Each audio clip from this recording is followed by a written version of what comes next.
We are going to address why my initiation was a scam. One thing I don't want is for all you bitter bitches to try to dig up something about me and try to tell my story. Bitch, I'm gonna spill my motherfucking tea over here. Okay? Anyways, I left my spiritual house because of how they were treating me, how they have mishandled me, the toxic relationships, people throwing work at each other, people attacking each other, the division within the house, and of course, the death of one of my spiritual sisters when she went to go initiate in Haiti this past summer. So it all started in 2020. I had got a reading by my godfather, and my godfather said, "You're gonna be a mumble one day." And I was just like, pause, wait a minute, like, I'm not ready for that. And he was like, "Well, I see it in your reading." And I was like, "Okay, cool." Around that time, I was just getting a reading, whatever, because, I'm having these dreams, I'm having enlightenment and, starting to open up, whatever. And I'm trying to make sense of all my dreams and what's happening to me and all that kind of stuff. So I spoke to another mumble. She said, "Yeah, you reclame, you're claimed by the spirits." Then I was like, "Okay, cool. What do I do?" She's like, "Yeah, you got to get initiated one day." And then I went back to the person who did my reading the first time.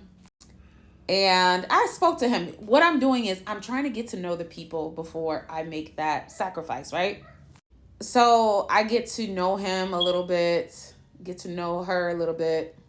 And then I finally decided that I was going to go with him because, because that person, other person was part of, societies that I'm trying to get away from because I come from those bad society. I won't say bad societies, but those secret societies and all that kind of. I just know motherfuckers ain't. I did that. That's not the path that I wanted for me. So I was like, I'm gonna take a beeline to the, where I felt like it would be the safer side. So I hit up old buddy, well, my godfather, and my ex godfather, and we discussed you would have to do a lavitet first. A lavitet is what it's not like an initiation, but it's kind of like a pre-initiation. It's kind of like how people receive their warriors or something, their, a head washing to open up your third eye. So like 6 months after meeting him, 7 months, no, 8 months after meeting him, I finally get my lavitet. Before that time, of course, he was training me, teaching me all kinds of stuff or whatever. So I was like, okay, cool. So I finally did my lavitet, and okay, cool. Now I finally met the lady who was going to do my lavitet. That was my first time meeting her, and she is the mother of the spiritual house. My spiritual father kind of like was the buffer between her and us. And whenever we needed anything, he was always readily available, and she would be busy.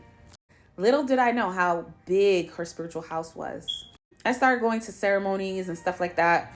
I met a lot of people, and I was like, man, there's a lot of ugans and mumbles, a lot of initiates in one area. But it crossed my mind. As quickly as it crossed my mind, it left my mind. Because what do I know? I come from a family of voodooisans, but they are not asogwes at all. So this kind of atmosphere is kind of new to me. Not the culture, not the practice, but the way they do things is very new to me. It's foreign to me. So I'm like bright-eyed, bushy-tailed, smile. Hi, everybody. Hi, everybody. Trying to get to know people, talk to people, see where they come from. And, I meet some good folks. At the time, they were good folks. But I met some folks and, we built friendships and relationships and all that kind of stuff. For the most part, things was good after my lavitet. My tarot business was booming. Like, the downloads was crazy. I was connected. Life was great after my lavitet. And then I came across some people on TikTok. And then that's when shit started to hit the fan, like some bad people, I was in people's spiritual groups. I was getting attacked in those spiritual groups. I was accused of attacking people in those spiritual groups. And I just kept getting into conflict and issues with people after people. Little did I know that while I was getting spiritually attacked from TikTok people, I was also getting spiritually attacked from my spiritual house. Hold that thought. So I had fallen out with, a couple people And one person in particular started sending me death spirits and all that kind of stuff. It kind of got crazy. And then, sprinkling the whole Monique issue in between and the issues with other weirdo content creators or whatever. And then, of course, I met Rose, who came to my rescue with a lot of bullshit that was going on TikTok and the spiritual attacks that I kept getting over and over. And I told my spiritual mother, but she didn't do nothing or say anything. So I went to the next best person in my life. I also went to other practitioners too. But Rose, she held it down. She cleaned me up and got me good. And then, of course, y'all understand her apartment had burned down, which had nothing to do with me. And a lot to do with practitioners are just negligent. You know how many times I almost burned my house down, lighting candles and shit, and not taking into consideration fire safety. Like, it's a thing. We all get clumsy.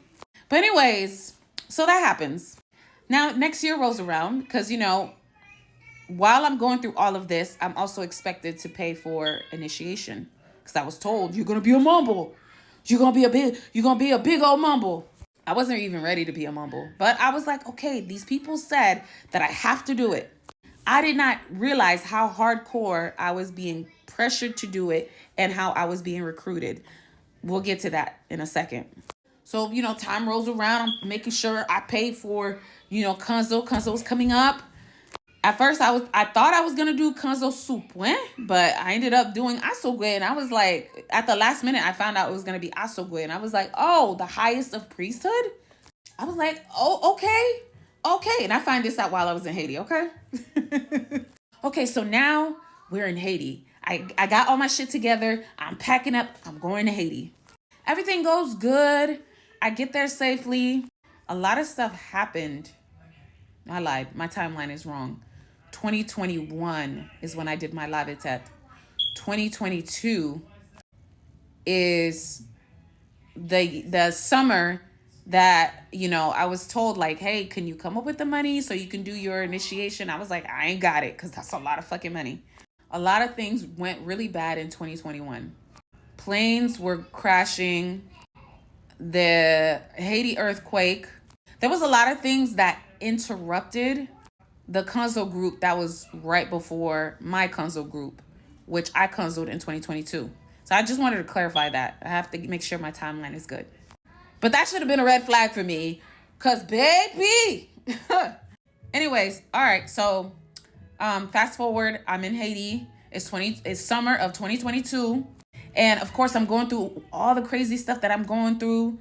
Getting the spiritual attacks and all that kind of stuff, and Rose helping me out. Okay, cool. Now, finally get to Haiti, and I'm like, okay, this is where the time I get cleansed. I'm rebirthed. I'm born again. I'm saved.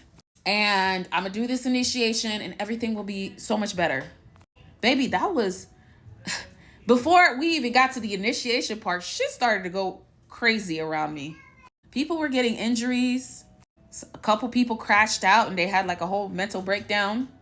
And here I am trying to make sense of what's going on around me. And I'm like trying to make up excuses for why bad things are happening to the people around me. They were getting heat injuries. Of course, heat injuries is normal. But, one girl got mounted by a particular spirit and ended up spraining her ankle. And then it was just a lot of weird, crazy stuff that was pointing to, you probably shouldn't be here. And I kept hearing my name being called while I was there as well. And in my mind, I was like, I think this is a spiritual attack, because somehow my godfather convinced me that my family was spiritually attacking me, and that I should not have told them that I went to Haiti to get initiated. 75% of that is true. But he really misinterpreted what was really going on. And that I should have went to my habitation first before I went to another habitation to get initiated in their habitation. And that fucked me up badly. Like for part 2.